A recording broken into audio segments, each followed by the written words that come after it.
Welcome to the first episode of a new series we're doing called... Actually, we don't have a name yet.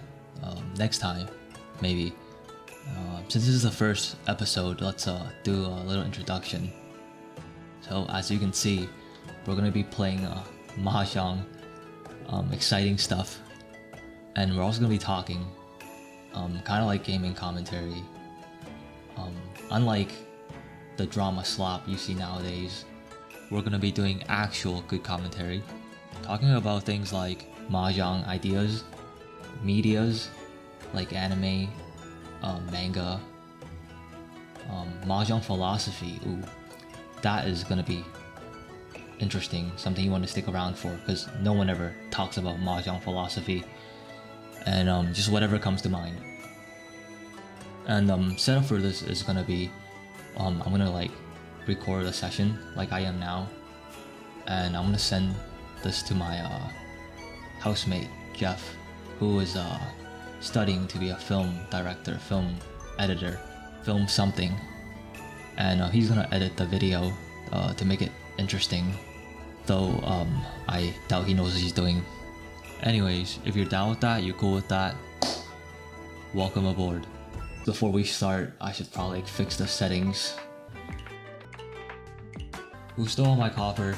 Let me just check in friendly match real quick. Perfect. It's important that the double click discard works, otherwise I'll go crazy.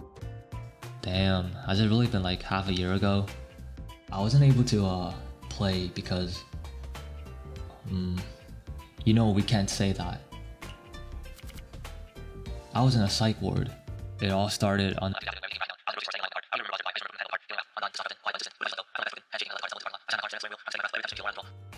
What's ironic is that I always joke around being a schizo, saying stuff like I forgot, skull emoji, or like posting memes, like taking like the schizo pills and the anime girl disappears. Funny stuff. But as it turns out, life is a circus, and I'm the clown. Anyways, what matters is I am here, I am present. So enough stalling, let's get into a game. Ooh, if you can't tell, I am giddy with excitement. Oh, and if you guys are happy or glad that Mahjong Soul is now on Steam, you have me to thank, by the way.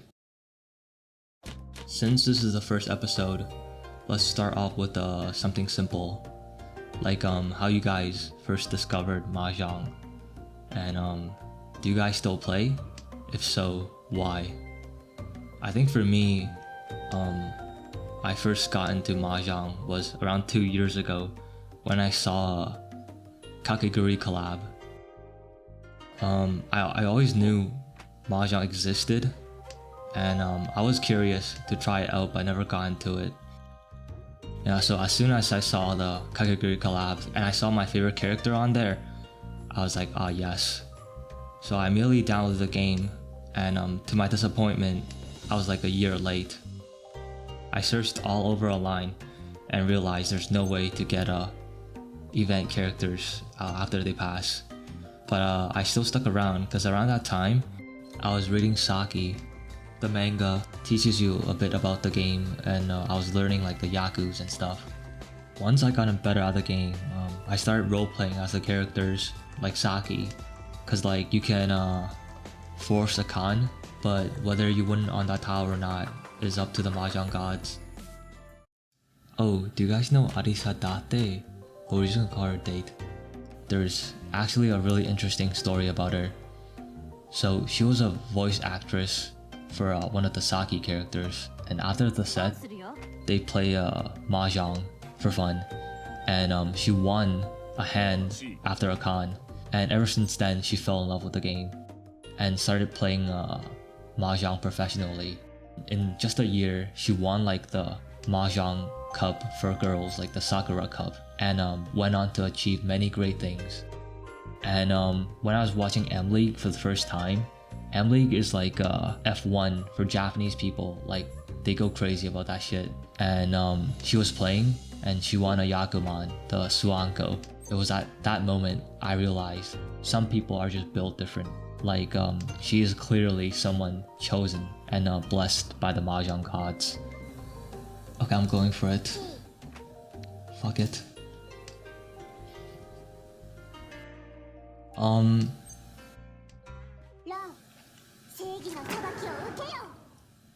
Shit. Dude, my head is literally empty right now.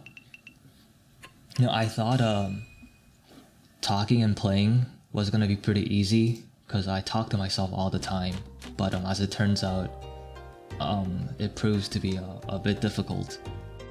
You know when people say like, oh, I lost my train of thought, well, my whole station is gone. What are we talking about again? Oh yeah, Saki. We see her meeting her new friend, Nadoka, one of my favorite girls, cause she has a penguin. All my homies likes penguins. I hope it's just an Itsu and not a massive. Oh fuck. Alright, we're folding.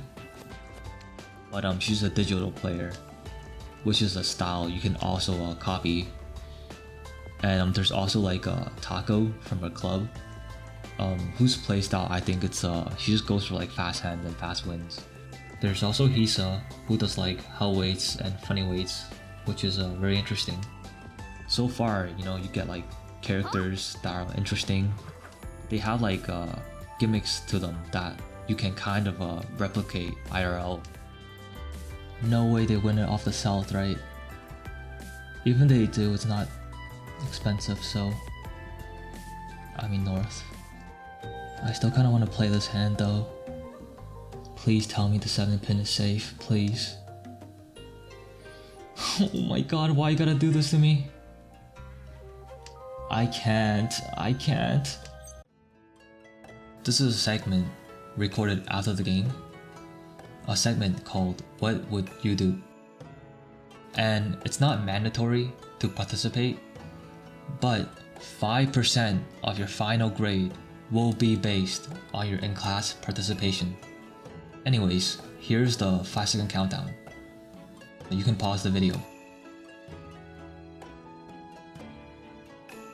The play here is to call and drop 7-pin because we have Tanya Dora 3. 7 over 4-pin because it's relatively safer.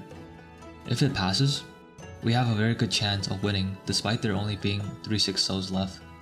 Kashimo and Toy will drop 6-0 if they draw it, so every turn we get 3 chances at the 6-0. It's a Mangan versus Mangan, but there's a good chance Toyman doesn't even have Pinzu, because there are not many left. I haven't seen their hand, but they very well could have a Yakuhai pair, and from the looks of it, the tunes. You know what? We should actually take a look at their hands. Yeah, so the correct play is to call. There's not much to talk about here, but actually, like, you look at the next play, like the bot is actually correct here. Like, I mean, I didn't see this in game, like that's fine, like I guess, but like I have a second chance to spot this, but like the crowd doesn't say it, but I think the reason is because I even mentioned this earlier, like how there's not many Pinzu tile left. There is a pwn chance for 7-pin, but there's no pwn chance for the 4-pin. So the danger is actually in the 7-pin. Like making this a what would you do? I thought the interesting choice was calling or not, but it turned out way more interesting than I expected. So the what would you do segments will follow like this format, and back to the video we go.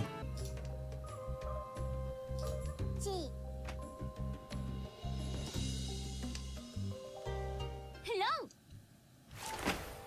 Oh fuck.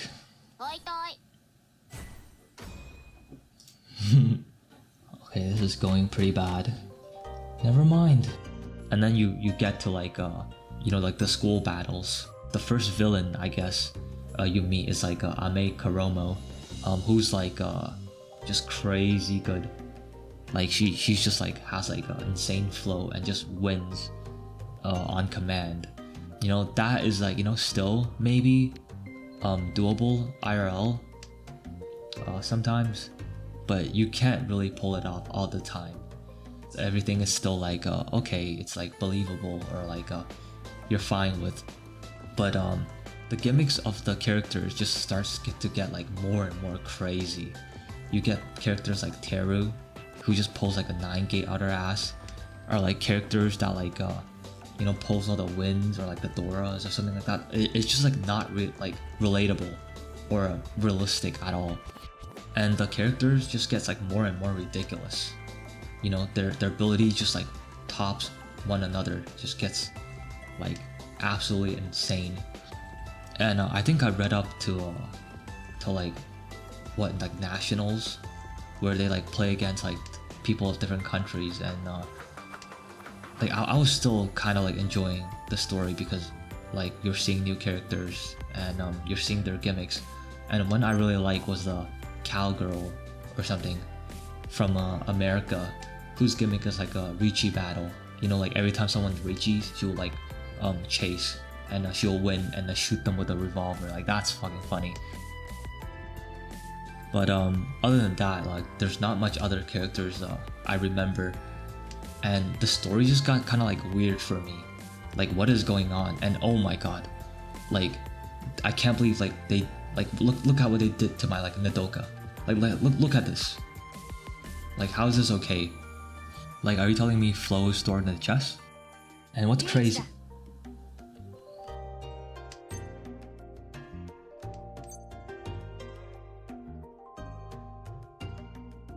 You know I'm going for this. Fuck. Me in the ass. Oh. Is this real? So you're telling me Bud has 5 8-pin, drops 8-pin, draws 7-pin, Ricci's, then on the same turn I draw into Tenpai, which baits me into dealing in, and of course they get the Ura, which bumps it into 8k. Is this my welcome back? Like my first game back? Oh, never mind. See, this is why you shouldn't be afraid to deal in, cause like in real life, you know, like you take in the oxygen from the plants, and then you give them back your breath, which they will take and then give you back more oxygen. So in Mahjong, it's like that, but then you don't want to be like winning all the time, you know, like you don't want to like take everyone's sticks. Like sometimes you gotta like give back some stick. It's kind of like cultivating the field, and you'll be rewarded with a good hand like this one. My way is pretty wide, actually. And as the story goes on, it just becomes more and more lewd, and less about Mahjong, to the point where I feel like the manga just became like a platform for the author to draw lewds. Like I'm not saying there's anything wrong with lewds, but like, if I want to see lewds, I'll like read hentai or something. Like this is a Mahjong manga, like I'm here for Mahjong, like you know? Get that other shit away from here. So yeah, I think like after the nationals, or even like during the nationals, I just kind of like lost the plot. But I think Saki is the first Mahjong media for a lot of people, so it holds a special place in there. Damn. Pingzus look pretty expensive. Relatively speaking, especially on the Dora, no way it's gonna come out. I think I should have stayed probably, because this is some occult read, by the way. See, that's all right though. 1k and 2k really doesn't matter. Right, where's my 5 mon? And when I started, like I peaked Mahjong really quickly, honestly. I was like on a roll. I just couldn't stop winning. As you can see here, I got my winning streak title like literally on my second week of playing. But it was like beginner luck though. Like I didn't know all the Yakus. Yeah, but like those are like the golden times, and I think it's for a lot of beginners or a lot of Mahjong players. You ask them like their best times, it's always like the time when they first started playing. Is everyone unfolding? I should have paid more attention to their discards, but... Oh, this guy's not folding. They could very well be in Tenpai though. No way they're dodging me, right?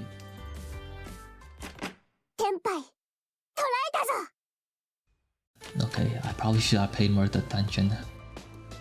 I would have delved into it, probably. I guess we're avoiding fourth now. And yeah, like Mahjong just, it was a game like really fit for me. Like first of all, I'm extremely autistic. And I'm a gambling addict. Okay, I don't think I'm winning this hand. Like everyone else is progressing. Oh my god. Or I'm winning this hand, for sure. Dude, who's dropping the 5-mon? Like, I know you guys have it. Or is it in the wall? Oh. What? Oh, there we go. Alright, we have a good shot for a first. Just the Mangan Tsumo, and we're there. This is a pretty good hand, actually. Okay, let me focus on this hand. Do we Tanki on the Sha? Nah, not this hand.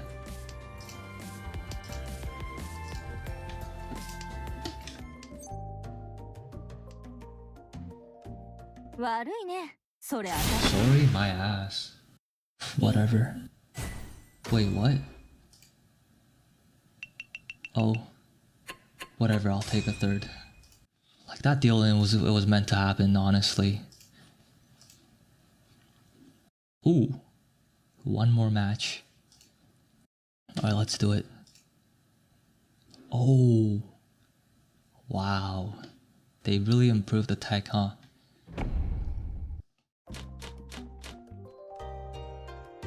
What? So, going back on Nodoka, and why she's interesting is because she's like the representative of a digital Mahjong. And in Mahjong, there's like two schools of thoughts. Digital and occult, which for me includes analog. Let's talk digital. As a perfectionist, digital Mahjong was really enticing in the beginning.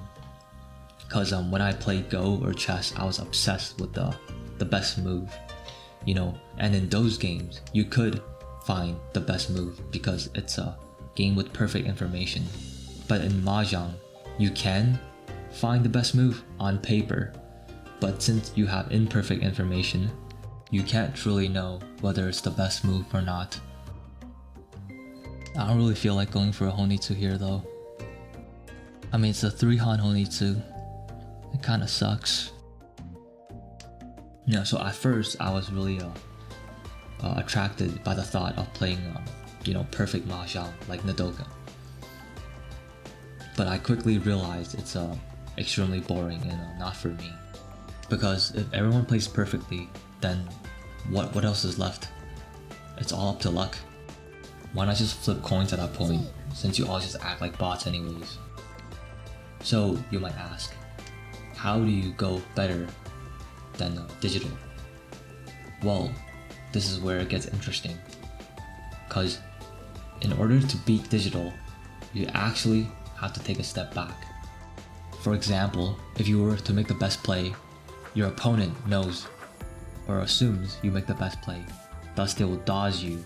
But alternatively, if you don't make the best play, your opponent might still think you're making the best play, trying to dodge you, falling for your trap. You're not only playing the game anymore, but the player. And this is how you achieve occult Mahjong with analog.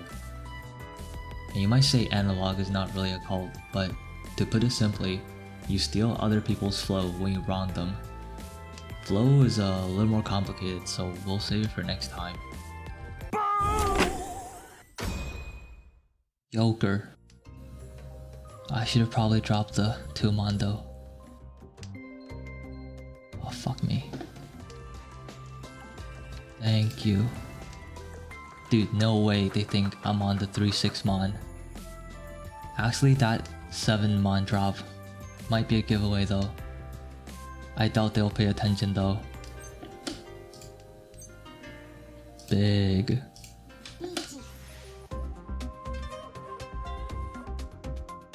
Alright, now that we're actually free, what were we talking about again?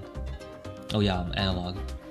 You can really take advantage of this analog playstyle, especially in real life with regulars, because people have playstyles and even patterns to them they might not even realize, which you can really abuse. Like you might say, oh, I only play online, like analog's not gonna work. Like analog still works. Like people will still fall for like traps and stuff.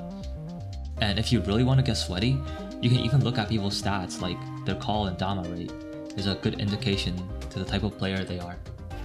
4-7, 4-7, 4-7, 4-7.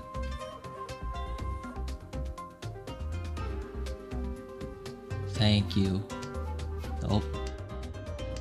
Okay, still looking very promising.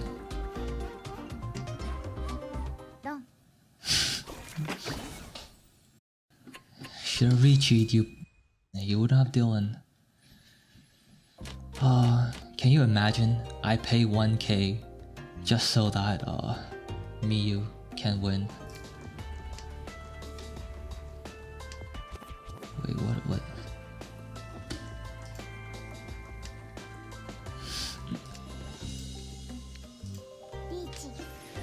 Okay, let's just go for it. I don't want the Joker to get any more draws. Suji trap. Please, Joker. Please fall for it. You have to fall for this. Wait.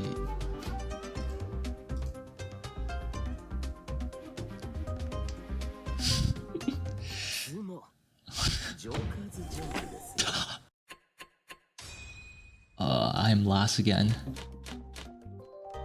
Am I having a good time? Kinda. Like, you can probably make me lose like 10 times in a row. I'll still be happy because I finally got to play the game again. But are you guys having a good time? Let me know in the comments. That emote there was a psychological trick. I noticed them taking like a long time discarding, so I try to emote and confuse them so it will make them panic discard. You might be asking, why are you going through all this effort into psychoanalyzing people? It's simple really. You know, some people play the game to win or to have fun, but I play the game to dish out maximum suffering. It's not only important that I win, but others must lose. Nothing brings me more pleasure than to ruin someone's day in Mahjong. Like, have you ever had a game where you confuse your opponent so bad they start questioning their life? They'll say things like, why do you give up Ping Fu for a Shanpeng Wei? To Suji trap you? And you bet they'll draw the last cell you're waiting on, thinking it's safe. But little do they know, you have taken control of the flow. And as the game goes on, they take longer and longer to think, because they start questioning themselves. Their brain can't handle this new idea and it shatters all they ever known. I live for that shit. Before you think I'm some evil, sadistic human being, I'm not. I play for fun too, and all my friends enjoy playing with me. So now that you've gotten a good taste of what occult Mahjong can do, doesn't that sound exciting? You want to try it out, don't you? You might think digital is the inferior to play and is useless. Well, it is inferior, but it is not useless, not even close. Because in order to do occult analog, you need to have a good understanding of the game, and that's digital, the fundamentals of Mahjong. Wait, should we go for I mean, why not? It's like imagine climbing a mountain and you reach the peak. You want to climb a higher mountain as the next goal. You first have to get down the mountain, right? But was climbing the smaller mountain a waste compared to your next goal? Absolutely not, because the experience you gain from the smaller mountain is much needed for challenging the bigger mountain. That's digital to occult, or just life in general really. Everything you do adds up to something, so it's important you understand the fundamentals. Let's not get excited just yet. Oh. Oh, she's in Tenpai. 100%. As much as I want to keep the Shampong,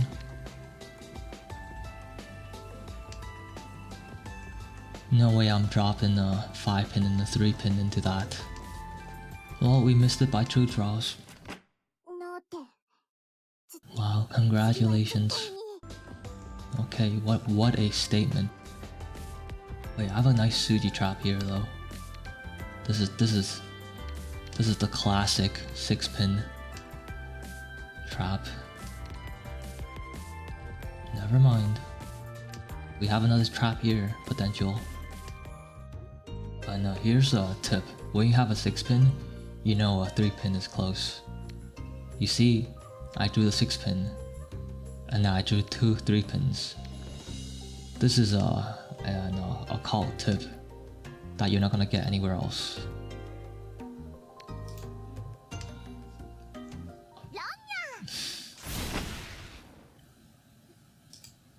Damn, okay. Like, why do you... Okay.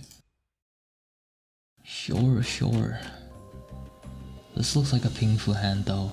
I have a feeling I'm gonna draw like the 3-mon, 6-mon.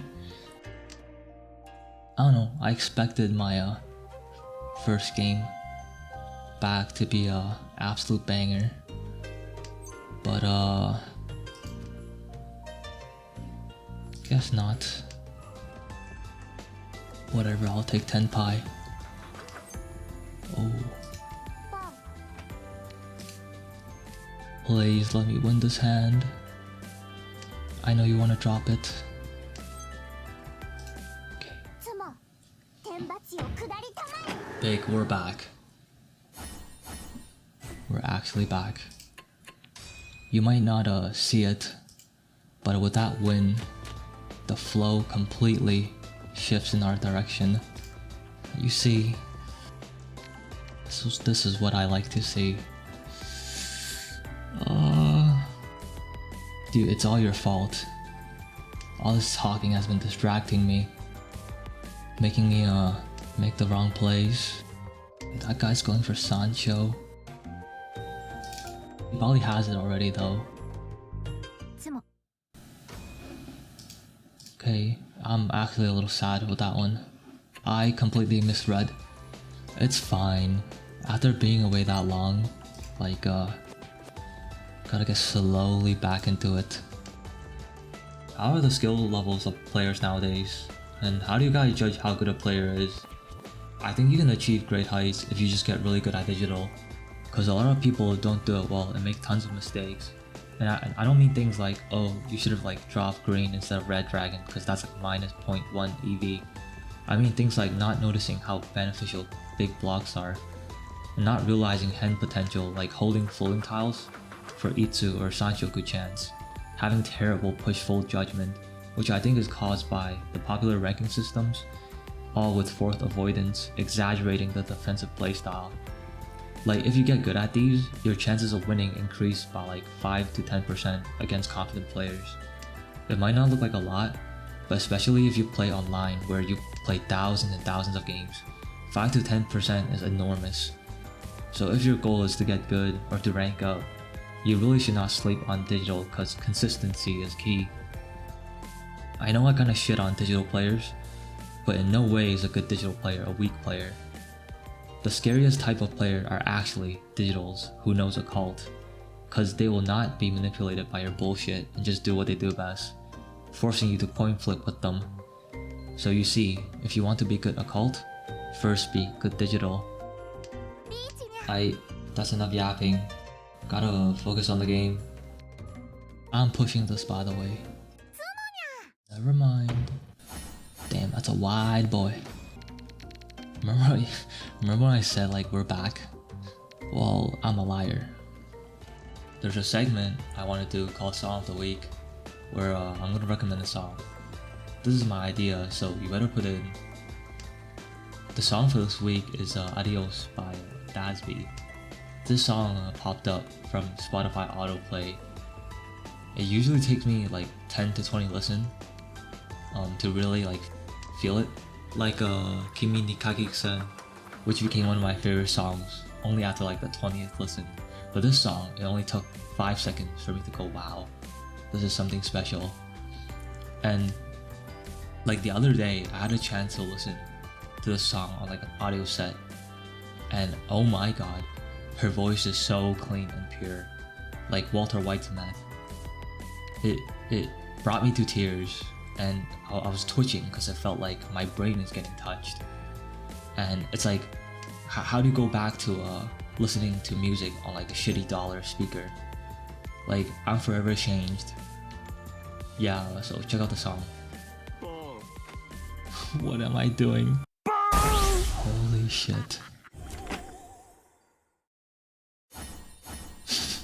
I was gonna drop it next turn, like you know it. Thank you, Cat, for taking the bullet for me. Finally, a hand I could win. I'll take a... what do you call this? I'll take a 3-hand hand, please. 97% we're winning this hand. Off Ron, actually. Imagine if it's the Aka 5. Oh my god. I am a happy man. Oh no, I'm probably not playing efficient, it's been a while. Oh god. That is fine. Never mind. Oh, looks like I'm fucking third again. Tanyao it is. Look at their hand. No one needs the 3-so. I mean, if someone else reaches, I'm pretty fucked. Let's just hope I don't deal into like a Dama Mangan or something. Can you just like deal in and get this round over with? Thank you. Miyu, you're in striking distance. This hand looks pretty promising. A bit hard to play though. Very hard to play. You know, like, don't you just enjoy a game where the tiles like just play themselves?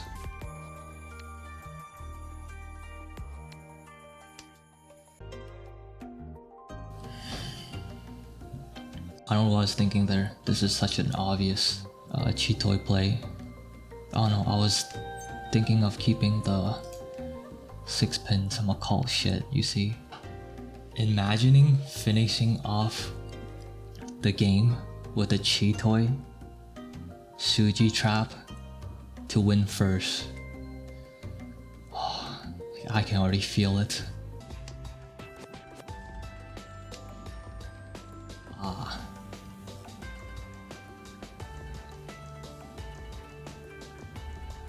I still believe the 9-pin. Never mind.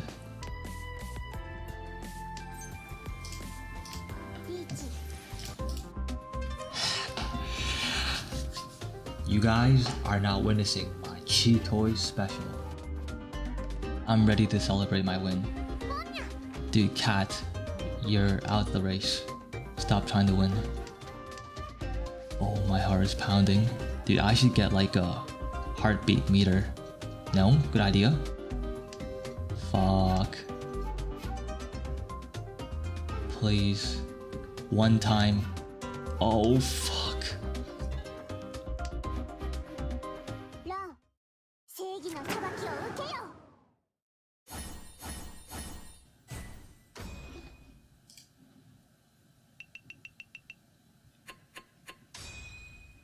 What?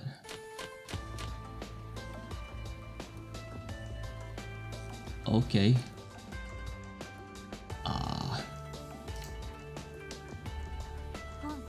Shit.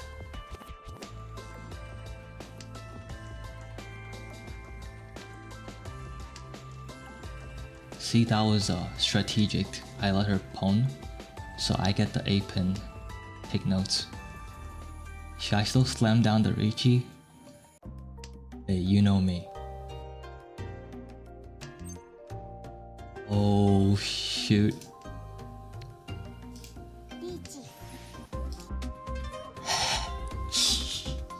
The 9-so.